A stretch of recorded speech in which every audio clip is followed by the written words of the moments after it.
백성의 지도자들은 예루살렘에 거주하였고 그 남은 백성은 제비 뽑아 10분의 1은 거룩한 성 예루살렘에서 거주하게 하고 그 10분의 9는 다른 성읍에 거주하게 하였으며 예루살렘에 거주하기를 자원하는 모든 자를 위하여 백성들이 복을 빌었느니라.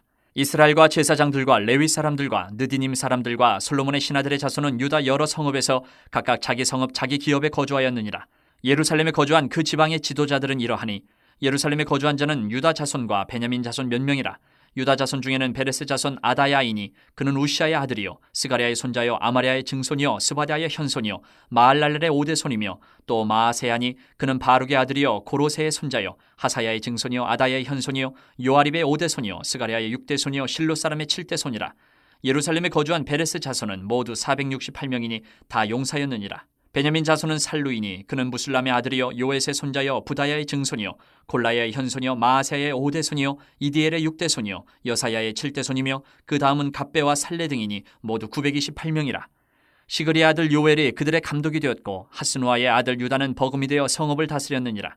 제사장 중에는 요아립의 아들 여다야와 야긴이며 또 하나님의 전을 맡은 자 스랴야이니 그는 힐기야의 아들이요 무술람의 손자요 사독의 증손이요 무라요스의 현손이요 아히두의 오대손이며 또 전에서 일하는 그들의 형제니 모두 822명이요 또 아다야이니 그는 여로함의 아들이요 블라야의 손자요 암시의 증손이요 스가랴의 현손이요 바스울의 오대손이요 말기야의 육대손이며 또 그 형제의 족장된 자이니 모두 242명이요 또 아마세이니 그는 아사렐의 아들이요 아흐세의 손자요 무실레못의 증손이요 임멜의 현손이며 또 그들의 형제의 큰 용사들이니 모두 128명이라. 하그돌림의 아들 삽디엘이 그들의 감독이 되었느니라. 레위 사람 중에는 스마야이니 그는 핫숲의 아들이요 아스리감의 손자여 하사바의 증손이요 분니의 현손이며 또 레위 사람의 족장 삽부대의 요사바시니 그들은 하나님의 전 바깥일을 맡았고 또 아삽의 증손 삽디의 손자 미가의 아들 마따냐이니 그는 기도할 때에 감사하는 말씀을 인도하는 자가 되었고 형제 중에 박부갸가 버금이 되었으며 또 여도둔의 증손 갈랄의 손자 삼무아의 아들 압단이 거룩한 성의 레위 사람은 모두 284명이었느니라. 성문지기는 악굽과 달몬과 그 형제이니 모두 172명이며 그 나머지 이스라엘 백성과 제사장과 레위 사람은 유다 모든 성읍에 흩어져 각각 자기 기업에 살았고 느디님 사람은 오벨에 거주하니 시아와 기스바가 그들의 책임자가 되었느니라. 노래하는 자들인 아삽 자손 중 미가의 현손 마따냐의 증손 하사베의 손자 바니의 아들 우시는 예루살렘에 거주하는 레위 사람의 감독이 되어 하나님의 전 일을 맡아 다스렸으니 이는 왕의 명령대로 노래하는 자들에게 날마다 할 일을 정해주었기 때문이며 유다의 아들 세라야 자손 곧 무세사벨의 아들 부다히야는 왕의 수하에서 백성의 일을 다스렸느니라. 마을과 들로 말하면 유다 자손의 일부는 기럇 아르바와 그 주변 동네들과 디본과 그 주변 동네들과 여갑스엘과 그 마을들에 거주하며 또 예수아와 몰라다와 벳벨렛과 하살수알과 부엘세바와 그 주변 동네들에 거주하며 또 시글락과 무거나와 그 주변 동네들에 거주하며 또 에느림몬과 소라와 야르뭇에 거주하며 또 사노아와 아둘람과 그 마을들과 라기스와 그 들판과 아세가와 그 주변 동네들에 살았으니 그들은 부엘세바에서부터 흰놈의 골짜기까지 장막을 쳤으며 또 베냐민 자손은 게바에서부터 믹마스와 아야와 베델과 그 주변 동네들에 거주하며 아나돗과 놉과 아나냐와 하솔과 라마와 깃다임과 하딧과 스보임과 느발랏과 로드와 오노와 장인들의 골짜기에 거주하였으며 유다에 있던 레위 사람의 일부는 베냐민과 합하였느니라. 교회 공동체에서 어떤 특별한 직분을 맡은 사람만 하나님을 섬겨야 하는 것은 아닙니다. 우리가 모두 다가 거룩한 성도입니다. 그래서 주님을 섬기고 높일 책임, 영광을 돌릴 책임은 성도에게는 누구에게나 있습니다.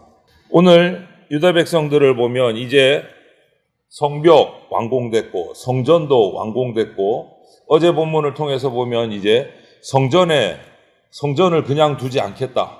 성전이 제 기능을 발휘할 수 있도록 이제 성전세도 내고 땔감도 지파별로 내고 이제 성전을 활성화시켰어요. 11조를 내고 해서 레위인들이 제사장들이 성전을 섬길 수 있도록 어저께 모든 준비를 다 끝냈습니다. 그럼 이제 다음은 이제 예루살렘 성을 어떻게 활성화시킬 것인가? 아무리 성을 의리의리하게 완공을 시켜놔도 그 성 안에 사람이 살지 않으면 그 성은 의미가 없어지는 거예요. 그래서 오늘 보면 그 성에 살 사람들을 정합니다. 왜냐하면 예루살렘이 유대 땅의 수도라고는 하지만 수도뿐만 아니고 유대 땅 전체가 70년을 떠나 있었기 때문에 황폐해진 거예요.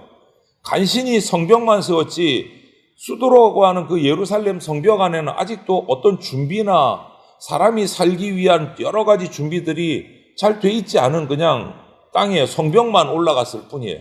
그런 상황에서 누가 예루살렘에 살고 싶어 할까? 할 일도 많은데, 그동안 옆에 집도 지었고 살고 있는 데서 살면 좋겠는데, 그런데 오늘 보면 각 지방의 지도자들, 느헤미야를 중심으로 해서 그들이 먼저 자원을 합니다. 내가 예루살렘에 들어와 살겠다. 그리고 지도자들만 있어서 되는 거 아니잖아요. 백성들 가운데 제비를 뽑아서 10분의 1이 예루살렘에 들어와서 살기로 결정을 합니다. 그리고 10분의 9는 이 유다 땅 각 여러 마을에 흩어져서 살게 됩니다. 오늘 그 마을 이름도 우리가 같이 읽어봤고요. 이렇게 그래야 예루살렘과 나라가 이제 성장할 수 있는 거죠. 우리 가정, 우리 국가, 또 이 세계의 사정을 봐도 별반 다르지 않습니다. 아무리 여러 조건이 갖추어져 있다 해도 그것으로 행복하고 안전하고 그렇지는 않다라는 거죠.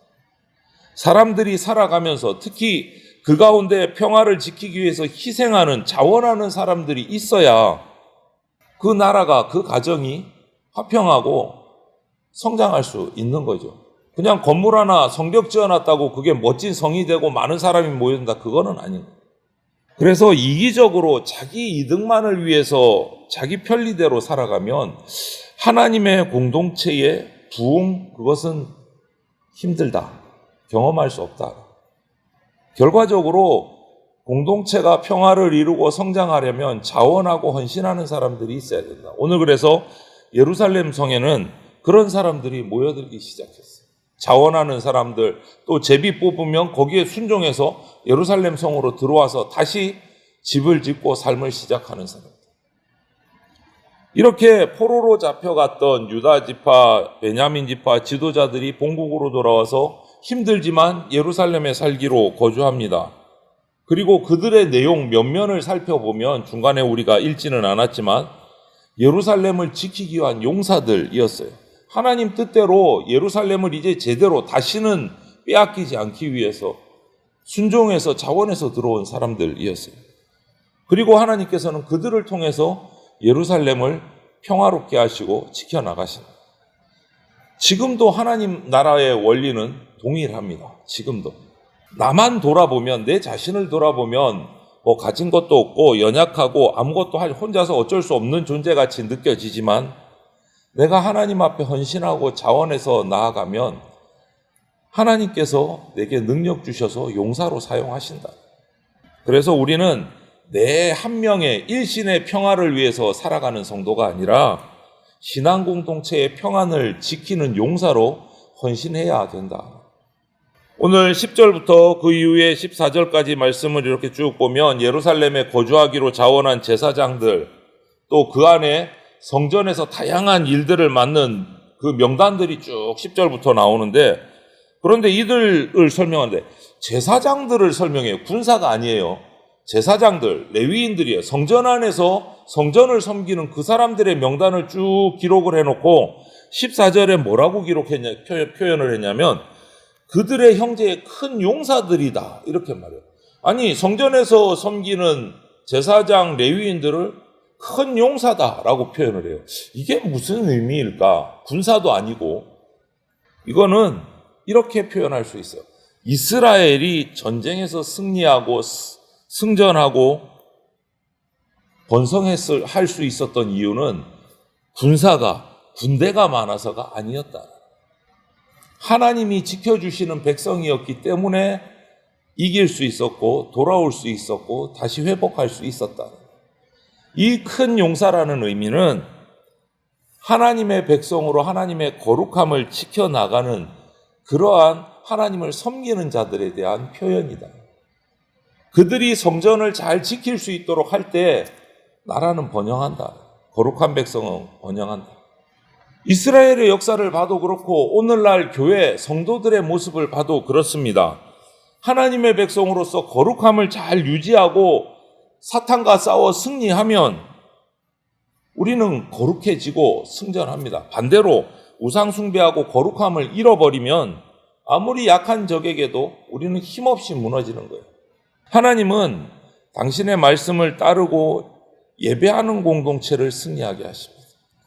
그래서 이스라엘 백성들이 70년 만에 돌아와서도 제일 먼저 한 게 뭡니까? 자기 집을 짓기보다 성전을 먼저 지으려고 발버둥을 쳤어요. 그리고 성전을 짓고 나서 성벽을 짓고 그리고 자기 집을 짓기 시작했어요. 제대로 된 집을. 왜 그럴까요? 그게 최우선이기 때문에. 하나님을 예배하는 것이 최우선이기 때문에. 그리고 어제 말씀에도 우리가 성전을 그냥 내버려 두지 않겠다 결단하는 것도 역시 그런 마음에서 나와요. 우리 성도의 평안, 승리의 비결은 하나님을 예배함으로 거룩해지는 데 있다라는 것을 우리가 잊지 말아야 됩니다. 그래서 15절부터는 예루살렘에 들어온 이 레위인들의 명단을 쭉 또 기록하고 있는데요. 그 레위인들도 다양해요. 제사장뿐만 아니고 제사를 드리는 제사장뿐만 아니고 성전 건물을 수리하거나 비품을 마리하거나 성전 밖에서 일하는 레위인들도 참 많아요. 그들의 이름을 16절에 보면 이렇게 표현합니다. 하나님의 전 바깥 일을 하는 사람들. 중심이 아닌 거예요. 잘 보이지 않는 사람들이에요. 제사장들은 시선이 집중됩니다. 제사를 드리고 성전에서 하나님께 예배 드리는 사람. 그런데 그런 사람들 말고 16절에 보면 하나님의 전 바깥 일을 하는 사람들. 잘 안 보여요. 생색낼 것도 없어요. 그런데 그런 사람도 필요하다. 그들도 하나님은 기억하고 계신다. 여러분, 하나님의 일을 감당하기 위해서는요, 말씀을 전하는 목회자 말고도 다양한 분야에서 섬김이 있어야 된다. 교회 공동체도 같죠. 하나님을 높여 예배드리기 위해서는 목회자만 있어서 되는 게 아니라 모든 성도가 자신이 할 일들을 잘 섬겨야 온전한 예배가 된다. 예전에는 성전에서 레위인이 감당했던 그 일들, 성전의 바깥의 일들을 하는 사람들도 오늘날 교회 예배 공동체에서는 성도 모두가 함께 나누어서 헌신해야 된다.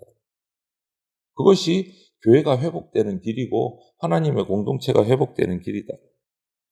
그리고 보면 19절에서는 이제 또 성전을 지키는 성전에서 노래하는 레위인들 명단도 쭉 기록이 되어 있어요. 노래하는. 예배를 올바로 드리기 위해서 성전을 지키는 사람, 성전의 여러 가지 일들을 하는 사람도 있고 또 제사할 때 하나님께 찬양하는 사람도 필요한 거예요. 각 분야별로 다 있어요. 다윗 시대에 부르던 찬양이 끊어졌다가 포로 돌아온 이후에 다시 회복을 해서 노래하는 사람들을 세워요. 왜 그렇습니까? 항상 하나님을 높여드리는 일은 끊어져서는 안 된다. 하나님을 높여드려.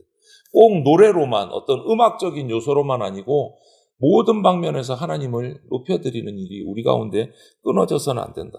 하나님을 높이는 게 우리의 사명입니다. 성도의 사명. 오늘 이 본문은 예루살렘뿐만 아니라 그 유대 땅 전체 예루살렘 성벽 밖에서도 주변 마을에서 백성들이 어떻게 정착했는지를 수많은 마을 이름들을 기록하면서 우리에게 보여주고 있어요. 바벨론에서 돌아온 유다 백성들 또 지도자들이 예루살렘의 자원에서 헌신하고 또 나머지 백성들은 밖으로 모두가 다 하나님 소유입니다. 오늘날에도 목회자, 직분자뿐만 아니고 모든 사람이 하나님을 예배하는 사람들입니다. 똑같이 예배자예요. 그래서 예배는 어떤 일정한 장소에서만 드리는 것이 아니라 우리의 일상의 삶 속에서도 하나님이 받으시는 예배를 우리가 드려야 돼요. 우리가 마땅히 드려야 될 예배는 예배당 밖에서도 일상의 삶 속에서도 가정, 직장, 학교 등등등 여러 장소에서도 지속돼야 됩니다. 그게 성도의 진짜 모습이에요. 하나님은 우리 욕심 채워주시려고 하는 자판기처럼 존재하시는 분이 아닙니다. 필요할 때만 와서 하나님 이거 주세요, 저거 주세요. 그런 자판기 아니세요. 정반대입니다. 우리가 주님의 영광을 높이기 위해서 존재하는 피조물들입니다. 항상 이것을 기억하시면서 오늘 이스라엘 백성들이 하는 그 순서를 보십시오. 자기보다 하나님의 전을 먼저, 그리고 나라를 먼저, 그리고 자신에게 먼저. 공동체를 먼저 세워가는 모습을 기억하시면서 항상 하나님께 영광 돌릴 것을 기억하면서 모여서 예배하고 각자의 삶으로 흩어져서 또 예배하는 그러한 진정한 하나님의 영광을 돌려드리는 거룩한 백성들이 다 되시기를 주님의 이름으로 축원을 드립니다. 아멘.